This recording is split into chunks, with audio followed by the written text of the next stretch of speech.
Welcome back to the Born and Bred Podcast. We are your hosts, Brendan Gallagher and Maria Lynn.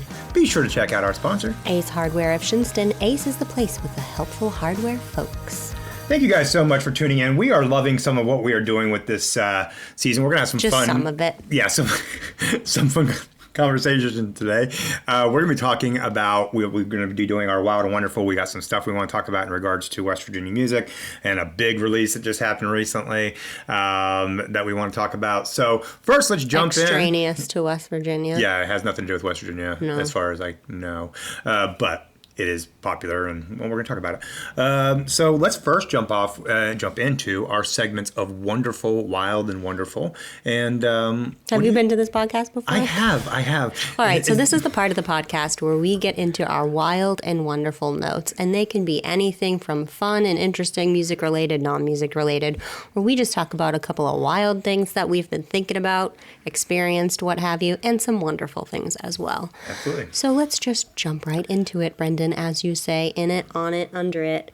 What's one of your first wilds? One of my first wilds, and I've got a few today. One of my first wilds is that Spotify back in August announced a price increase that has not affected the U.S. yet, but it's affecting global markets. Yeah. And the prices of Spotify globally are now the same prices as Apple Music, with zero improvement to the actual audio quality of the music. So Apple offers... Are there ads? That I don't know. But I mean, Apple doesn't do ads.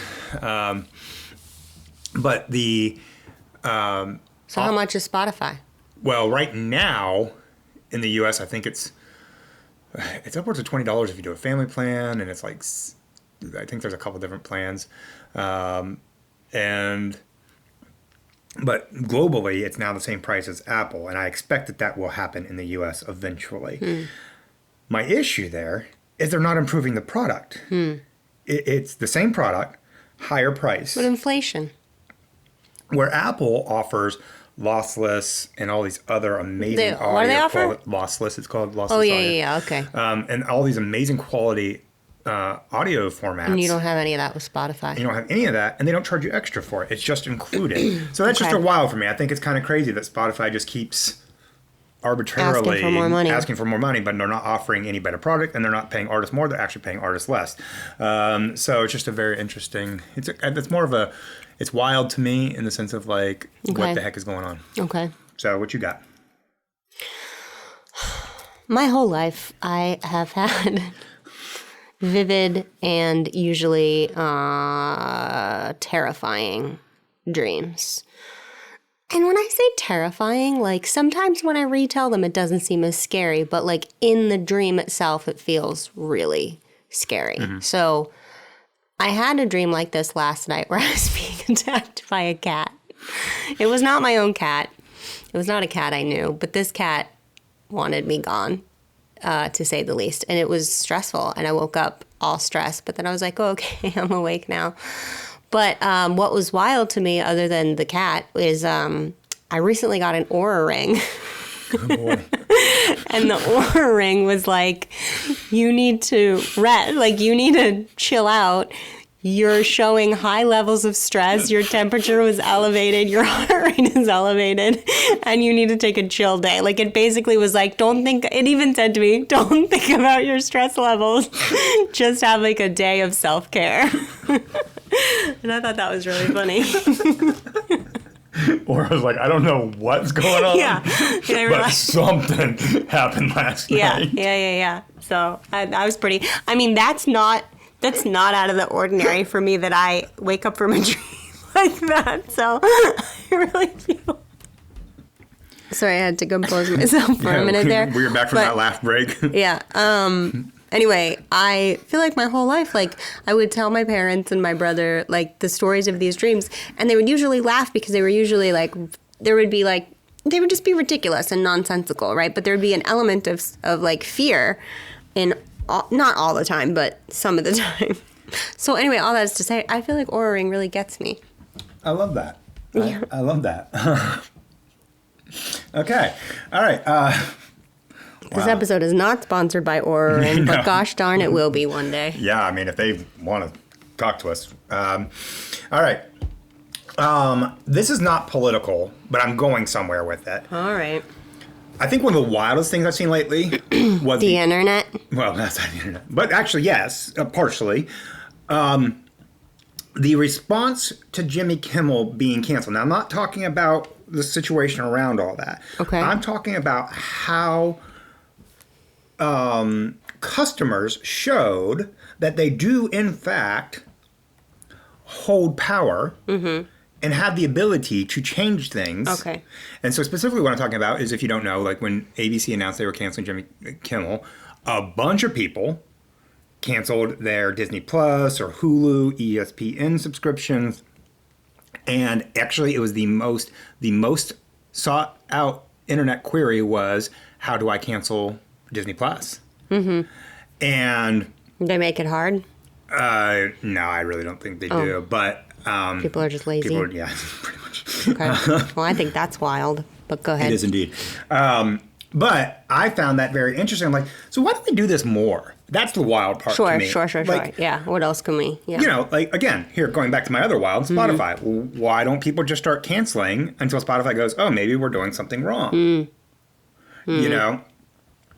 We do have control. We have influence over these things. And I think it's kind of wild how we don't exert that as much as we should. We have control over the marketplace. And, you know, ultimately they need us. Yeah. And I think it's crazy how we don't ever really utilize that power that we have. Yeah. And it was really cool to see it on display and be like, yeah, that's how it works. Mm-hmm. And we can affect and impact change if we want to. Yeah. Yeah. My next one is Halloween decor. But specifically, you know how now in the past couple of years, it's become a thing that people have like 10-foot skeletons? Mm-hmm. Where do the skeletons live the rest of the year? Yeah, you better have like a storage unit or a big garage. This is what I'm saying. Are people getting storage units for some of these Halloween decorations? I know people that have storage units just for their decorations. And they're terrifying storage units probably, right? I mean, it's like all the scariest stuff crammed into one storage unit. Yeah. The 10-foot skeletons really are not my favorite thing. I mean, I don't want to yuck anyone's yum, as they say, but I'm definitely always like, oh, here we are again, at this time of year. But today is the first day I thought about, where are they during Christmas?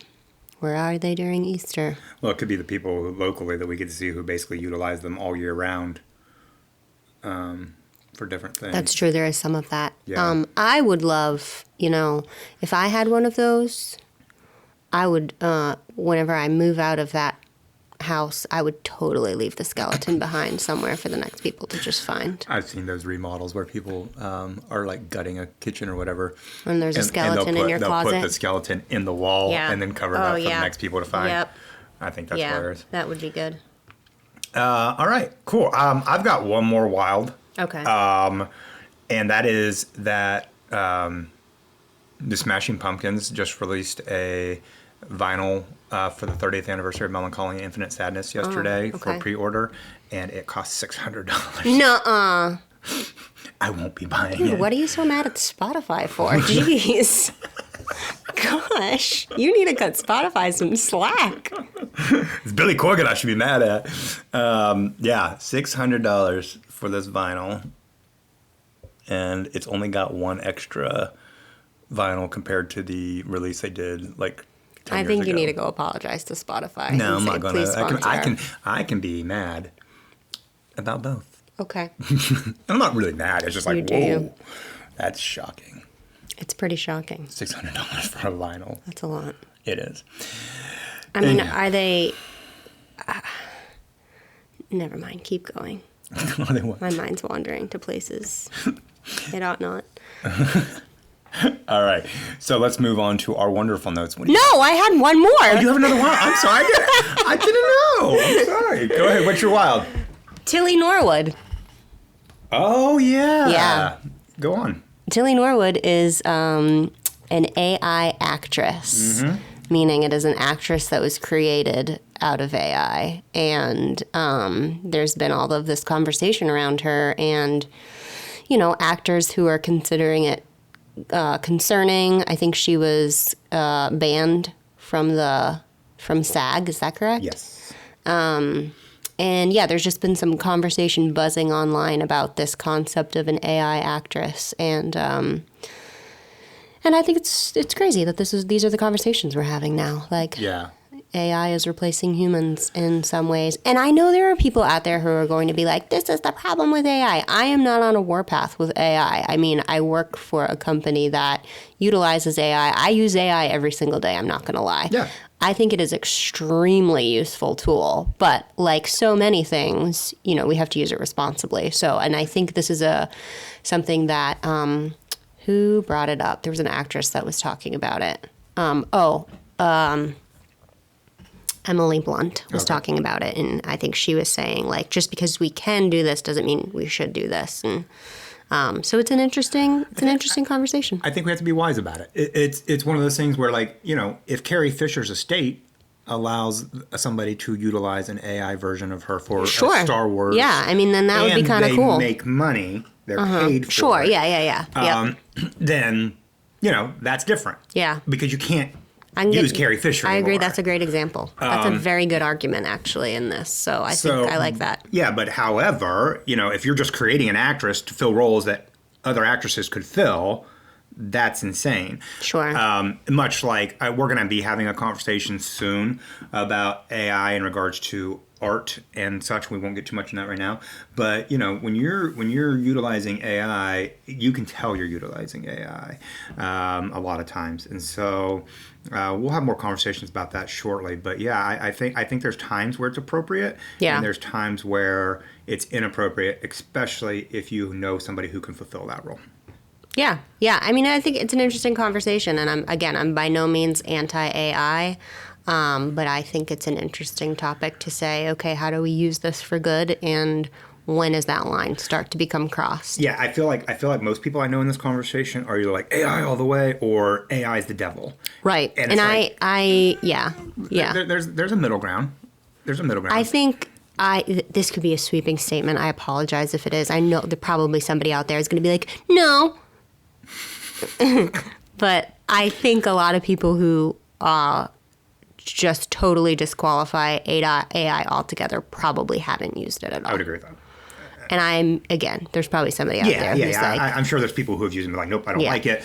But, and it's fine. You're allowed not to like it. But I know people who are very anti-AI who have not touched AI. And there are certain aspects of a life where it can make things a little easier. Just saying. But no, that's a great point. That is a wild, and it will be interesting to see how that plays out over the next 10 years, where we end up with all that. My feeling is that even if there are instances of AI replacing a human being, you can't across the board. It's not going to across the board replace humanity altogether. It's not going to be like now there are no jobs in acting anymore because of AI. Like I think our need for humanity intrinsically is too strong to eliminate the human touch altogether. I think there are going to be instances, yes, and we need to be like mindful and watchful of when is this okay and when is this crossing a line. And although somebody did tell me, I'm probably not going to restate it correctly, but there's something about that you can't copyright anything that is created with AI. I think there's an actual law. We should look into this because that's an interesting. Before we have that conversation. Yeah, because that's an interesting concept to me. Yeah, because if you're creating a logo or something like that, and you can't copyright it, well, now that's a problem because anybody could then in turn use that same logo for something they want to use. Yeah, so I think that's probably a wise protection. I don't want to get too much into that because we are going to have a whole episode about it. All right, we'll stop. But I think it's great. We'll talk about wonderfuls. What's your first wonderful note? My first wonderful was that we recently attended the Mountain Craft Film Festival. That was one of mine too. And my actual wonderful is the people involved. Yeah. Oh, sure. Yeah. We love our friends at Mountain Craft, and what they have done with that company is pretty impressive. They started out making videos for local people, and now they have a nationwide impact. They've gone, we know for a fact they have gone as far as Seattle and Portland and places like that to record content for people for video and such. Yeah. And I just think that's amazing that a company started here in West Virginia has been able to create a presence that is going beyond our borders and having a massive impact. And so the film festival that they put on highlights the work of people across Appalachia in the independent film industry. And it's very cool to see what is happening. I mean, we always get to talk about music, but there's so much happening in the arts all across the region. And it's just cool to see that there's so much focus on what we're doing nationwide. And I just give kudos to those guys. Love them all. And congrats on a successful event. Yeah, I mean, ditto. That was one of mine, too. And you've said it better than I could have. So well done. Another one for me is Fox's Pizza. Ooh. It just came to Shinston, and we had it on Monday, right? And gosh, it was just so good. And they're doing really well. They're we're real excited. They used to be here in town, and then they went away for a bit, and they came back. And I know Fox's Pizza because one of my dear friends who lives in Blairsville, Pennsylvania, there's a Fox's Pizza there, and we would get it a lot. So I already knew I liked it when it came to town, and yeah, I'm happy about it. It's wonderful. Yeah, it's very excited that it's back, and people. Yeah. So that's cool. So cool. Speaking of people that we love. One of my wonderfuls is going back to the Mountain Craft Film Festival. The one of our favorite coffees is back. Yes. They have a brew. Speaking of people we love. Yes, Stone Tower. Okay. That's how we got there. Yes, Stone Tower. They are really just a cool company as a coffee company goes, and they will partner with events and organizations to create roasts that are very specific to that event or what that company does. And they have a Mountain Craft roast that they do for the film festival called the Producer's Cut. So good. And I'm just so excited because it's back, and we're going to buy a bunch of bags, or we bought a bunch of bags of that, and just love having it around here to be able to drink. Yeah, that's a good one. It's good stuff. And, on that note of talking about Mountain Craft and Stone Tower, go watch our Stomping Ground series on YouTube. Indeed. Mountain Craft helps us make that, and Stone Tower helps us cover the cost of it. So. Yeah.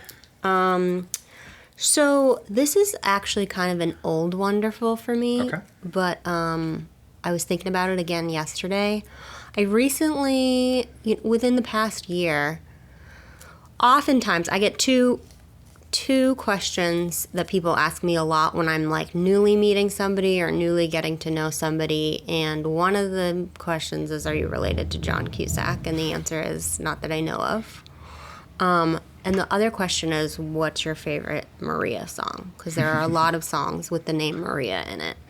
And for a while I've said the Blondie version, which is not well known. Most people, even people who know Blondie, are not familiar with it. But there's a lot of other good songs, some more cliche than others, with my name in it. But recently I made the discovery. I think I was driving to West Virginia from Boston and listening to this song, and I realized Come As You Are by Nirvana might be my favorite song with my name in it, because there's a part at the end where he says, Maria. Yeah. And so technically he is saying Maria in Come As You Are. I'll give it to you. I made this discovery and I was like, oh my gosh, this could be my new answer. And I was listening to it again yesterday, and I decided that it was time to go public with it, that Come As You Are by Nirvana is my favorite song with my name in it. I like, Yeah, that's quite the... I like a little unexpected. Yeah, it's a great one. I actually really like the Blondie song, but... Surely I introduced you to it, though, right? I'd heard it before, but actually listening to it, yeah, definitely. I mean, everybody likes the Brooks and Dunn song, which is valid. It's a good one. But yeah, I really like the... But the Green Day one's good, too. Drew? That one, that doesn't get talked about much. Yeah. And then there's the obvious one with the... We don't even need... If it's in a musical, we don't even need to touch on it. Oh, yeah, sure. Yeah, that's a good one. I mean, that when that came out, I had one friend who would always sing it to me, and it was just nice to not have it be West Side Story. Yeah. My favorite song with Brendan in it Anyhow, there's surely a song with your name in it somewhere. No, have you ever Googled that? I've never Googled that. Get AI on this. I have never heard a song with my name in it. I'm sure they exist. But yeah, that's a good Don't you one. think there's some like Irish drinking song that's like Brendan's in the gutter from the night before the last or something like that? Wow. No? Wow. There was so much that happened just now that I'm not sure. There was so many cliches. Borderline stereotypes. No, definitely stereotypes. Yeah. That's all right. You do what you need to do to digest that. Yeah. Let's talk about the Born and Bred Spotify playlist and the update we just made. All right. Let's talk about it. Let's. What do you want to say about it? There are no songs about Brendan on it, that's for sure. Are you looking that up right now? Is that what's happening? I only found one, and I'm not even sure what it is, so I'm not even going to talk about it. Why don't you write a song with your name in it? That's weird. And it could be called There Are No Songs with the Name Brendan in It. That's the song title. That is the song title. I like it. All right, so we added some new music to the Born and Bred playlist. Let's see here. Oh, one of the bands that we found this year that put out their first bit of music that we added was a band called Yachtbirds. Yes. And they are exactly what you think. They're yacht music. And it's a bunch of kids. And I say kids, I mean, they're like, WVU graduates. They're kids to me. Sure. But they're like in their early 20s. And they put out an album of yacht music. Cool. And it's really good. So we added their song, I believe it's called IGY, which is I period G period Y period. Mm-hmm. And it's just a really, really, really good song. So check that out. What else did we add that you're like, oh yeah? Well, I mean, this isn't really new, but for me, the song that we added that's like, oh yeah, is Holiest Ghost by Alabaster Boxer, which it was sort of surprising that we hadn't added it yet. We were a little behind. It's been a busy summer. Yeah. So that's a good one for me. That's up there. Let's see here. And so an artist that we found at the beginning of this year, actually due to our Born and Bred Awards, which will be happening before you know it. Right around the corner. Was an artist season. named Kurt Schultes. Oh, yeah. And we got to see him perform at Shindy. And let me tell you what, this was this guy's very first show with his band, and you would have thought they had been playing for years. Yeah. And they put on a show that, I mean, the entire crowd was like, stop what they were doing and watch these guys. But we added his song, Burn the Boats. Great track. Let's see here. Teammate, which is comprised of Danny and a guy named Scott Simons, who I think plays in a band called The Argument. I've heard of it. Yeah, they put out a new pop song. We added one of your tracks, actually. I was just going to say, and we added a Last Year's Model. Yeah, we added last year's model song, Old Days. And that Maria, song, I think, has been very well received since you wrote it. Yeah, which was a crazy story of how that song came to be. But go on, sorry. Super crazy. It could put you in one of your wilds. Yeah, I mean, it was. Yeah, we could talk about that at some point. But we added your song, Arrive, which is a great pop. You did such a great job. And one of the things that always impresses me with your music is how you harmonize to yourself. And you do that here. You've done that on so many songs of yours. And Thanks. If you haven't checked that song out, Arrive by Maria Lynn, make sure you do. We added, Lynn with an E. Yes, Lynne. Your New Life by Matt Deal. I really like that one too. Gosh, Matt Deal. He's stupid good. Like, I think I forget how good he is, and then I go back and listen, and I'm like, gosh, Matt Deal. Yeah, like He's a big deal. He's an unassuming guy. Like, if you meet him, he's just a really good dude.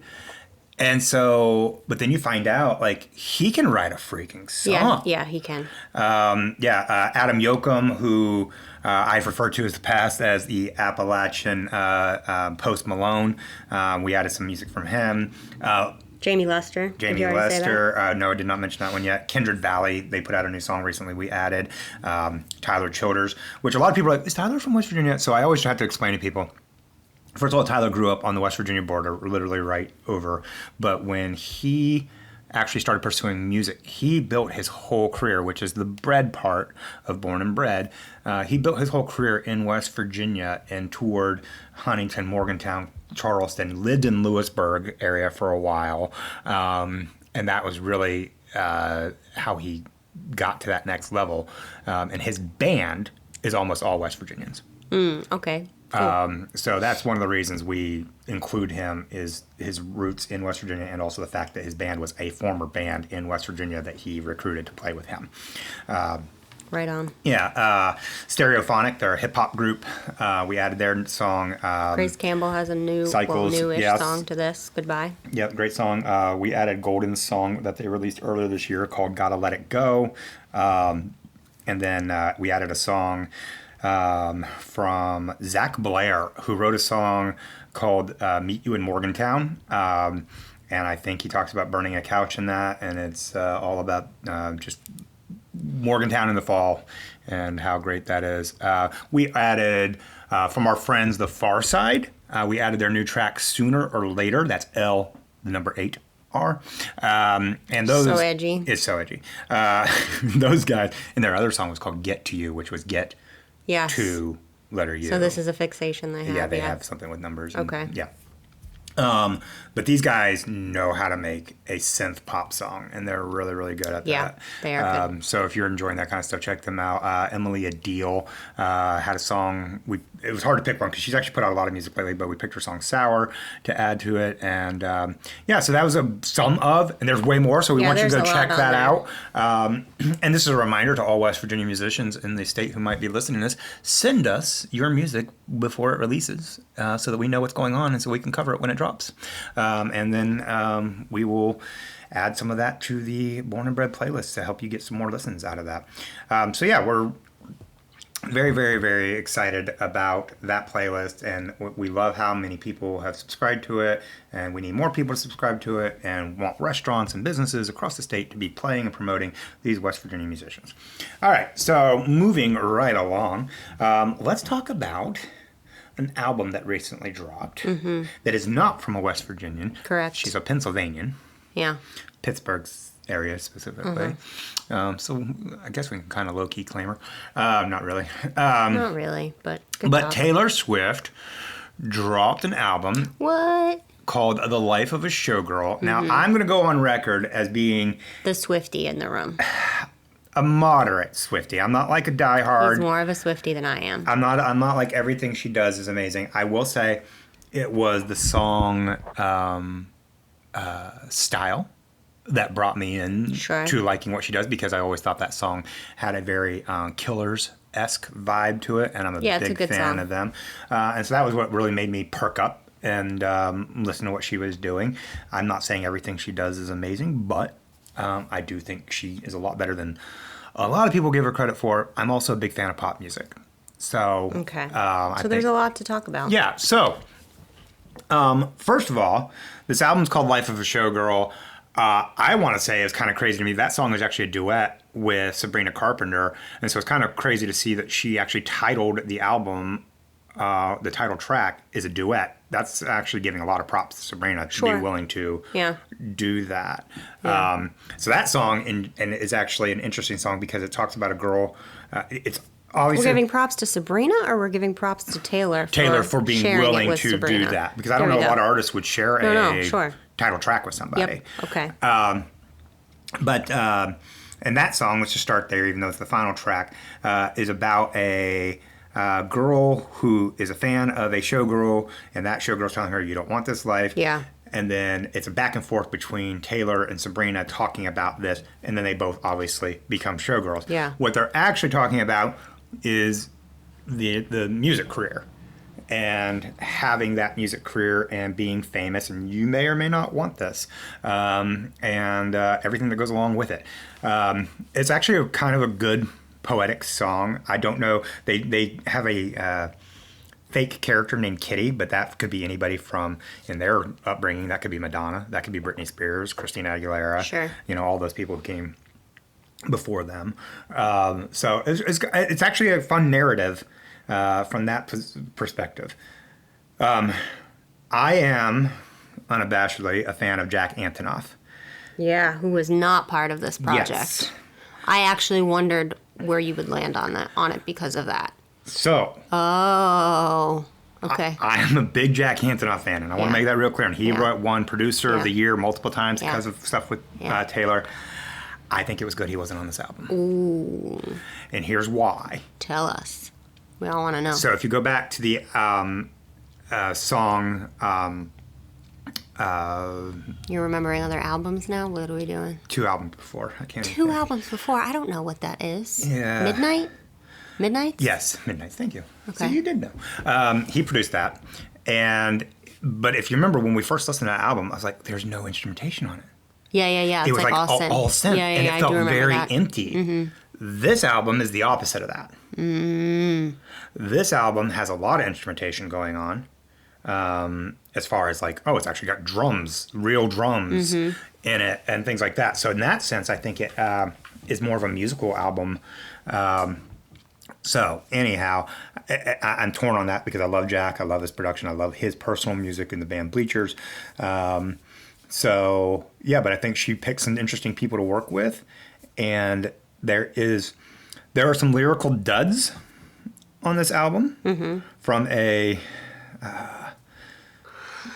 poetic standpoint. There are lyrical duds from a too on the nose standpoint, because she's trying to make some innuendos in a song that's like, okay, girl, calm down. It's not as clever as you think it is. Right. Yeah. Overall, though, the production on the album is very good. There are some fun tracks. I do think there's a tone of like a happy ending to it. There is. Yeah. And the album is obviously very, very heavily inspired by her relationship to Travis Kelce. Mm-hmm. Which we don't have much of that from Taylor. Like there's a lot of like the aftermath of a relationship songs, but not like I'm in it and I'm happy kind of. Yeah, and this is very much I'm in it and I'm happy. And I felt happy for her because of that. It was like, it's like a happy album. That's nice. It's definitely, and she talks a little bit. She talks a little bit about her past, but it's in juxtaposition to her current situation. Sure. Oh yeah.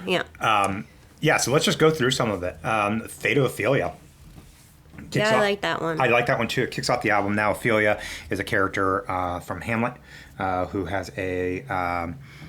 Well, and I assume that the cover is a little bit in reference to that as well, right? Yeah, because she's in the water and she's drowning, and that's actually the situation with Ophelia.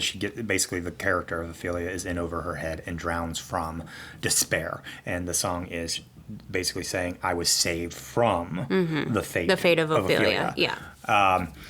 Elizabeth Taylor, I was like, "What is this song?" Yeah, that was a fun song. I thought it was fun. And it's a fun song, and it's. Do you remember the commercial this is referencing? No. So, Elizabeth Taylor, I can't remember what the diamond company was, but she would say diamonds are forever. Oh, yeah. And that's what the song is referencing, is that commercial that Elizabeth Taylor was in. Yeah. And I can't even remember who it was. I want to say it was like... I bet your sister knows. Yeah, I'm sure she would. I think it was Zales or... I was going to say Zales. I don't remember, but that's what that song is about. So it's kind of a clever little... Well, and I liked your sister posted about it this morning before I even listened to it, that she kind of made a comment that now there's going to be a bunch of Google searches on Elizabeth Taylor because these younger girls probably don't know who she is. Yeah. And I was like, I think that's kind of cool that she, brought her back to life a little in that regard, that she's going to get on. There's Netflix better get some Elizabeth Taylor movies on there so that people can watch her movies, because that's how the Swifties do. Yeah.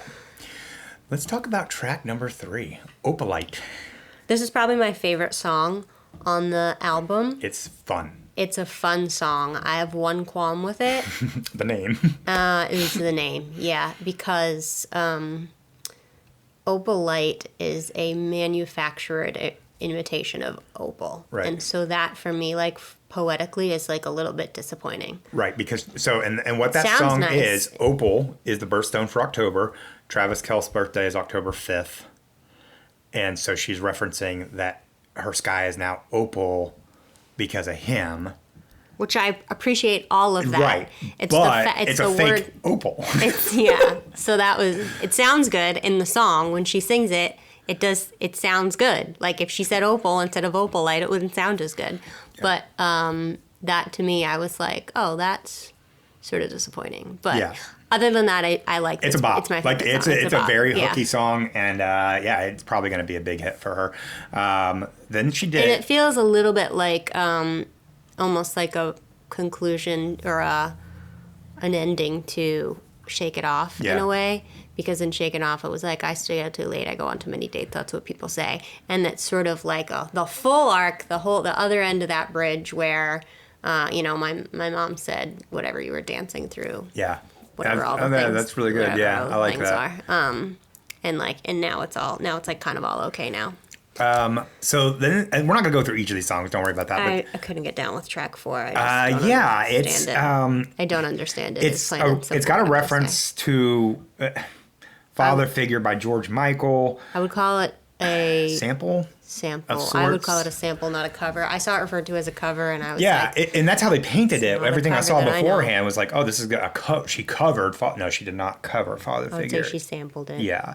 I mean, and even in the credits, it doesn't say like a song by George Michael. It lists songwriters, and George Michael is included, but as is Taylor Swift and all of these other people. So yeah, I would agree that it's my least favorite. I think we in the business would call that a sample. Yeah, I don't get it. I'm just gonna say I don't get it. Yeah, I didn't really enjoy it. I want to skip down to number 7 on the album. It's called Actually Romantic. Oh, you mean the ripoff of Say It Ain't So? Say It Ain't So. It's also, and then it also reminds me, it's actually the lowest produced song, meaning they did not overproduce it. Yeah. They left it kind of raw. Yeah, I had that thought as well.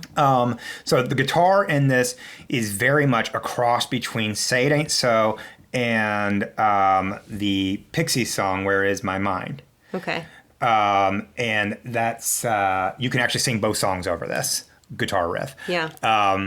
I actually need to look at the credits of that and see if anybody got guitar credit writings or got music writing credits for that, because if not, there's going to be a lawsuit from a band. I can guarantee you that.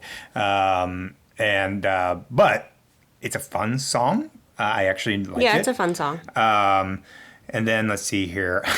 One of my other favorite tracks is track 9. No, that is not one of my favorite tracks. We will say there is a song Wood, and WOOD, and it's very much about Travis, and it's not subtle. It's not subtle. I would say that's the song we were referencing earlier. That was like not very poetic. I don't think it's clever. I think she thinks it's really clever, and I'm like, I don't think this is as clever as you think it is. And I've actually always felt like, I'm going to go on a little bit of a rant right now. Mm-hmm. I've always felt this way about Taylor Swift, ever from Love Story. Mm-hmm. Because she does this whole allusion to Romeo and Juliet with the song Love Story, right? And then she says, you were Romeo, I was the Scarlet Letter. It's like, and I was like, why are you bringing in a whole new story? Like, what are you doing? And it would be different if the entire song was literary references, then I'd be okay with it. But you have this Romeo and Juliet theme, and out of nowhere, you bring in the Scarlet Letter. I don't know why I keep saying lever. You bring in the Scarlet Letter, and I'm not even sure if you understand what the Scarlet Letter is about, because it's not actually making sense in the context of this song. And ever since then, I'd be like, she thinks she's being so clever, but I don't think it's as clever as she and everybody thinks she is. So I have this thing. It's an unpopular opinion I can't remember what it's called, but it's where I mess up common what the heck is that called? Phrases. Something. But it's like we'll cross that bridge when we get to it. Yeah. I will say things by accident. We'll burn that bridge when we cross it. That's kind of what I feel like she does with stories. Is like, no, those two things don't. Now we can burn that bridge when we cross it, though. That does work. I just want to point that out. But I feel like she does that with stories sometimes. Now, moving on. There's another song called "Canceled." Yeah. That I love. Oh, interesting. Do you love that? Okay. I love it. I think it's got such a great... there's a few lines in it that are just really solid, but basically she's saying, I like my friends canceled. She goes, and basically she's like collecting, like, oh, you've been discarded? Mm-hmm. Come here. Mm-hmm. And I love that idea. Sure. I love that. I don't care what other people have said. I'm still here. Mm-hmm. And I've been there, and I'm going to walk with you through it. Yeah. So I really like that. Cool. And I think that's pretty much... I have nothing more to say. I think we pretty much went through the majority of it. It was fun. Sometimes I listen to her albums and it all runs together for me. The only one that stood out the first listen was Opalite. And then I went back and I really listened to The Fate of Ophelia and Elizabeth Taylor. And those are probably my 3 favorites on the album. I wasn't blown away by anything else. I mean, I didn't really expect to be because I'm not typically blown away by Taylor. And that's just, I don't hate her. And there are songs that I like, for sure but I'm not a mega fan. I can't say that I've ever been blown away by her. I just appreciate what she does. I'm not going to take away what she has accomplished whatsoever. Like, I don't think she's an outstanding songwriter. I think she's an outstanding businesswoman. Agreed, 100%. Yeah.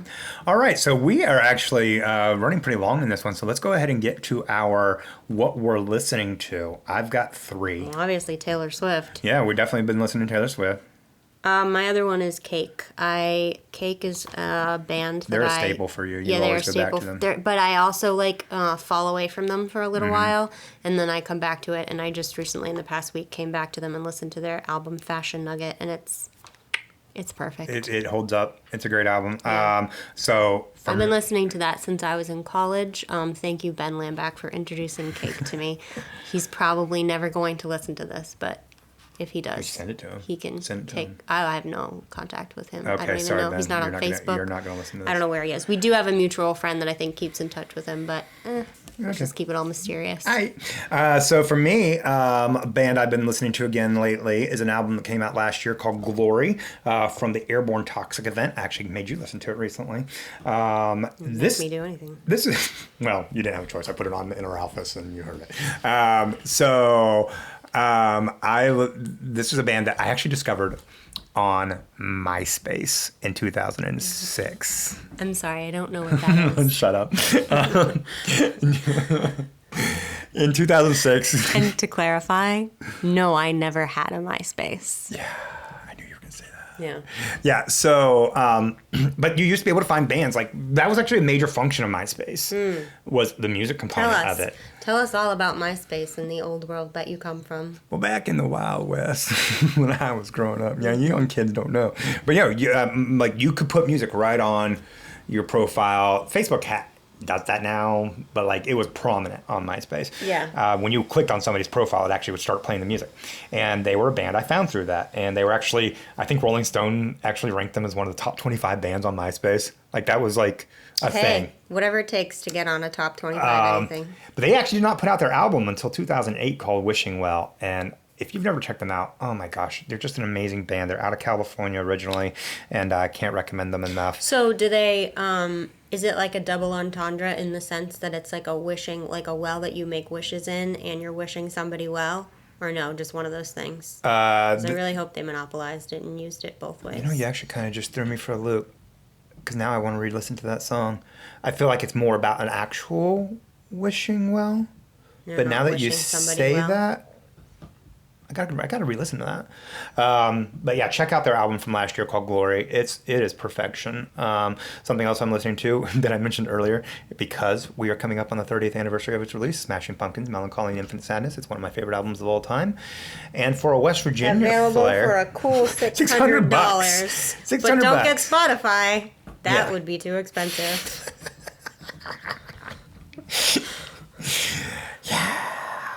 It's all relative, my friends. Somebody else we added to our playlist. That's why they're called pet peeves.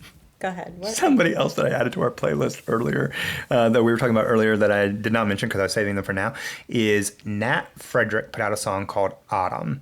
And Nat is a extremely talented. Okay, now I'm going to ask, is it autumn the season and autumn a person, both at once? It's season. Oh. And I really need to tell these musicians you love to get more into the double meaning Agreed. Stuff for me. But Nat is a phenomenal songwriter, a phenomenal musician, and we actually... Is it a song about autumn? About the season of autumn. It could also be about a girl. Potentially. It could be. Absolutely. Somebody named Autumn. Somebody named Autumn may want to claim that.